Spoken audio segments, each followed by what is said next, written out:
সুপ্রিয় শিক্ষার্থীরা, যারা চেট এবং ফাংশন এর এমসিকিউ নিয়ে খুব দুশ্চিন্তায় আছো, তাদের জন্য আজকে এই আমাদের ভিডিও। তো অনুগ্রহপূর্বক ভিডিওটা সম্পূর্ণ দেখলে এখান থেকে শুধু এমসিকিউর যে প্রশ্নের শুধু সমাধান করতে পারবে এমন না, এখান থেকে ক নম্বর প্রশ্নও আসতে পারে, আসলে সে প্রশ্নের সমস্যা সমাধান নিজেরাই করতে পারবে। তো আসো মূল কাজ আমরা শুরু করি। 1 নম্বর প্রশ্নটা বলছে আমাদের f(x) সমান x³ - 6x + 3। তাহলে x এর মান কত বলছে? f(x) এর মান 3 -3। তাহলে -3 বসাই দিলাম, -3, তারপরে কিউব -6 ইন্টু -3 + 3। তাহলে এখানে লক্ষ্য রাখো, আমরা জানি যে মাইনাসের উপর যদি বিজোড় সংখ্যা হয় তাহলে মাইনাসই হয়। তাহলে মাইনাস লিখলাম, আর 3-এর উপর কিউব করলে কয়টা 3? 3টা 3। 3টা 3 গুণ করলে তোমরা জানো যে 27 হয়। মাইনাসে মাইনাসে কত হয়? প্লাস হয়। 6 আর 3 গুণ করলে 3 6 কত হয়? 18 হয়, প্লাস 3। তাহলে এখানে দেখো -27, 18 আর 3 যোগ করলে হয় আমাদের 21। এর থেকে যদি আমরা মাইনাস করি তাহলে -6। আশা করি সবাই বুঝতে পারছো। কোন প্রশ্নের উত্তর হলো -6। এটা ঢাকা বোর্ডে বোর্ড কোশ্চেন 2022 সালে এটা একটা বোর্ড কোশ্চেন ছিল ঢাকা বোর্ডের। তো 2 নম্বর প্রশ্নটা আমরা সমাধান করব। লক্ষ্য রাখো যে p(x) হলে x³ - 4x + 3 বলে যে x এর মান 2 সমান হোয়াট? প্রশ্ন বলছে। তাহলে 2 নম্বর প্রশ্ন আমরা সলভ করব। 2 নম্বর প্রশ্ন বলছে p ব্র্যাকেটের মধ্যে x, তাহলে x³ - 4x + 3, এই তো। তা এখন লক্ষ্য রাখো যে মান 2 বলছে, p ব্র্যাকেটের মধ্যে 2, তাহলে x এর মান আমরা বসাবো 2। তাহলে 2 তারপরে কিউব -4 × 2 + 3। তাহলে 2 এর উপর কিউব করলে কত হয়? 8 হয়। -4 × 8 + 3। তাহলে আমরা যদি -8 আর +8 কেটে দিই তাহলে এখানে 3 থাকে। তাহলে 2 নম্বর প্রশ্ন আমরা উত্তর পেয়ে গেলাম। এই যে আমাদের 2 নম্বর প্রশ্ন বলছে 3, এটাও চট্টগ্রাম বোর্ডে 2022 সালে একটা বোর্ড কোশ্চেন ছিল। তো 3 নম্বর প্রশ্নটা লক্ষ্য রাখো। 3 নম্বর প্রশ্নটা কিন্তু খুবই ইম্পর্টেন্ট অঙ্ক। বিগত কয়েক বোর্ডে এই প্রশ্নটা শুধু যে শর্টে আসছে তা না, এটা বটের ক নম্বর প্রশ্ন হয়ে আছে এই প্রশ্নটা। এই জন্য 3 নম্বর প্রশ্নটা মোস্ট ইম্পর্টেন্ট একটা প্রশ্ন। এটা বাংলাদেশের যে কোনো শিক্ষা বোর্ডে 2026 সালে আসতে পারে, যে কোনো বোর্ডের জন্য এটা গুরুত্বপূর্ণ।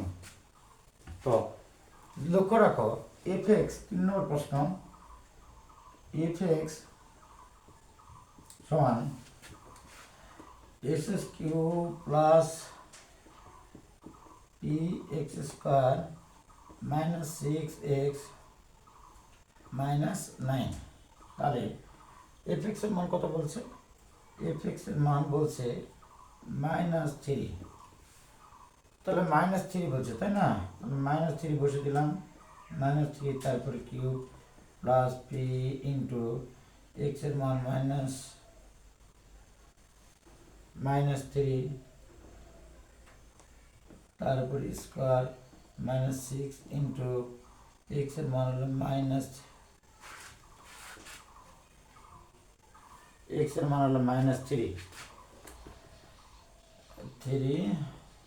-9। তাহলে লক্ষ্য রাখি এখানে মাইনাসের উপর যদি বিজোড় সংখ্যা থাকে সেটা হলো মাইনাসই হয়।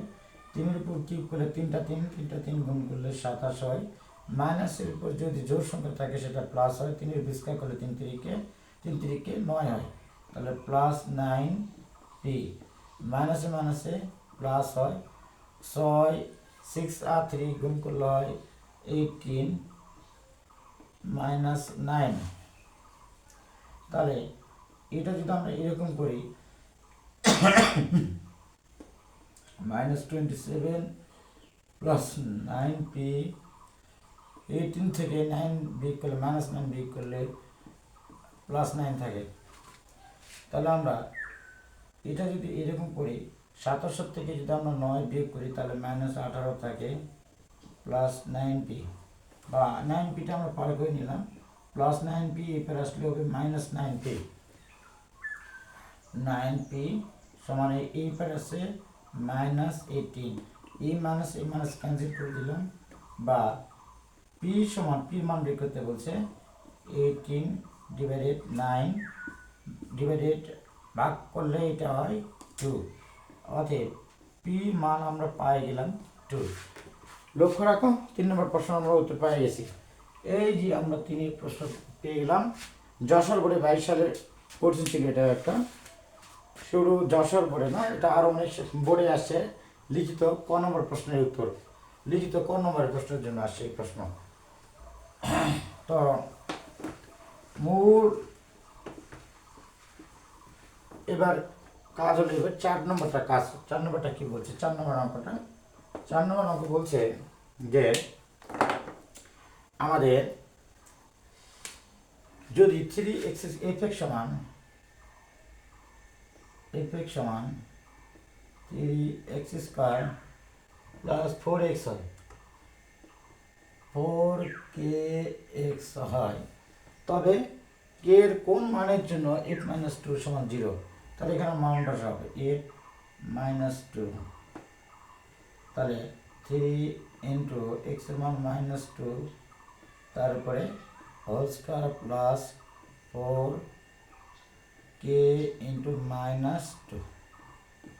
তাহলে আমরা লক্ষ্য রাখি, তাহলে 3 যে আছে তাই 2 এর উপর স্কয়ার করলে 4 হয়, মাইনাসের উপর স্কয়ার করলে প্লাস হয়।